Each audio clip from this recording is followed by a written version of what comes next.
नमस्ते, मैं doctor Sunil Pawar, gastroenterologist और लीवर स्पेशलिस्ट विमाननगर पुणे यहाँ पे प्रैक्टिस करता हूँ। यह चैनल मैंने पेट के संबंधित बीमारियों की जानकारी के लिए बनाया है। अगर आपको रेगुलर अपडेट्स चाहिए तो सब्सक्राइब करें और बेल आइकन पे क्लिक करें। आज हम जानेंगे कि एसजीओटी, एसजीपीटी अगर आपके लीवर के रिपोर्ट में ज़्यादा है तो उसके लिए क्या करना चाहिए। आजकल रूटीनली ब्लड रिपोर्ट किए जाते हैं ताकि कुछ बीमारियां हैं या नहीं है ये जान ले। इसके अलावा कॉरपोरेट्स भी बहुत सारे ब्लड टेस्ट हर साल पेशेंट के करता है। इंश्योरेंस कंपनियां भी क्लाइंट्स को एवरी ईयर ब्लड रिपोर्ट्स करने की सलाह देती है। इसमें बहुत बार लीवर के जो ब्लड रिपोर्ट है उसमें एसजीओटी, एसजीपीटी नाम का एक पैरामीटर ज्यादा आया रहता है। तब पेशेंट्स वो रिपोर्ट लेके आते हैं और काफी चिंतित रहते हैं। तो आज हम जानेंगे कि ये एसजीओटी, एसजीपीटी ज्यादा है, उसके लिए कुछ हमें एक्टिवली करना चाहिए कि हमें वेट एंड वॉच ही करना चाहिए। अगर एसजीओटी, एसजीपीटी ज्यादा है, इसका मतलब है कि लीवर पे स्वेलिंग है। एसजीओटी, एसजीपीटी नॉर्मली 30 के नीचे रहने चाहिए। अगर इसकी वैल्यू 30 के ऊपर है, इसका मतलब लीवर पे स्वेलिंग है। बट लीवर की कैपेसिटी बहुत रहती है, लीवर एक काफी स्ट्रांग ऑर्गन है, इसलिए स्वेलिंग आके भी पेशेंट को बाहर कोई सिम्टम या लक्षण नहीं दिखते हैं।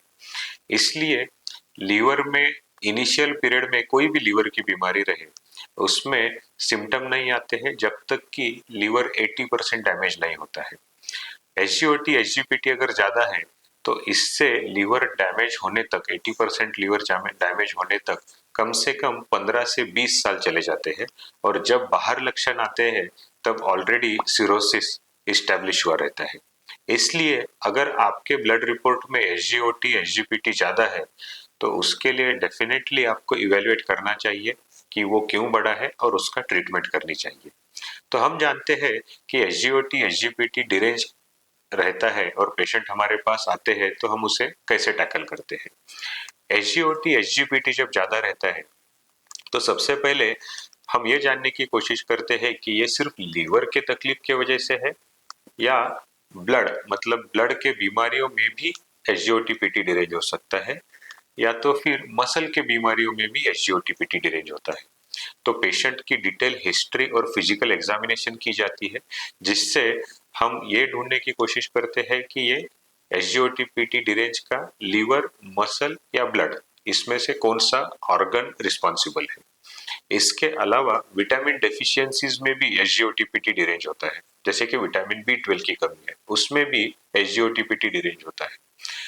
हम कुछ ब्लड टेस्ट करते हैं जिसमें कोलेस्टेरॉल है, शुगर है, थायराइड है, विटामिन बी 12 है और हेपेटाइटिस बी और हेपेटाइटिस सी है। ये बेसिक टेस्ट पहले की जाती है। अगर इसमें से कुछ हमें पॉजिटिव आता है तो उसकी ट्रीटमेंट दी जाती है। इसके अलावा पेशेंट की हाइट और वेट भी चेक किया जाता है, क्योंकि फैटी लीवर एक इम्पॉर्टेंट रीजन है लीवर पे स्वेलिंग आने का। अगर इन सभी चीजों में history, physical examination, height, weight और रूटीन ब्लड चेकअप, इसमें अगर हमें कोई बीमारी मिलती है तो उसका ट्रीटमेंट चालू किया जाता है और हम पेशेंट को वापस रिपोर्ट करके 1 मंथ to 3 मंथ में बुलाते हैं। अगर ये रूटीन चेकअप में हमें कोई भी बीमारी नहीं मिलती है और एसजीओटीपीटी ज्यादा 1 to 2 टाइम्स के अंदर ही रेज्ड है, तो हम ट्रीटमेंट देके पेशेंट को 1 महीने बाद वापस बुलाते हैं। और तब भी अगर एसजीओटीपीटी ज्यादा है तो एडवांस टेस्ट की जाती है, जिसमें ऑटो इम्यून हेपेटाइटिस है, विल्सन्स डिसीज है, लीवर में ब्लड वेसल चोकअप होती है तो उसे बर्ड-चियारी सिंड्रोम कहा जाता है। ये सब बीमारियों को हम ढूंढते हैं। अगर हमें उसमें भी कुछ डायग्नोसिस नहीं होता है तो पेशेंट की लीवर बायोप्सी, लीवर से एक सैंपल लेके माइक्रोस्कोपी के नीचे देखा जाता है कि लीवर को क्यों ये तकलीफ हुई है।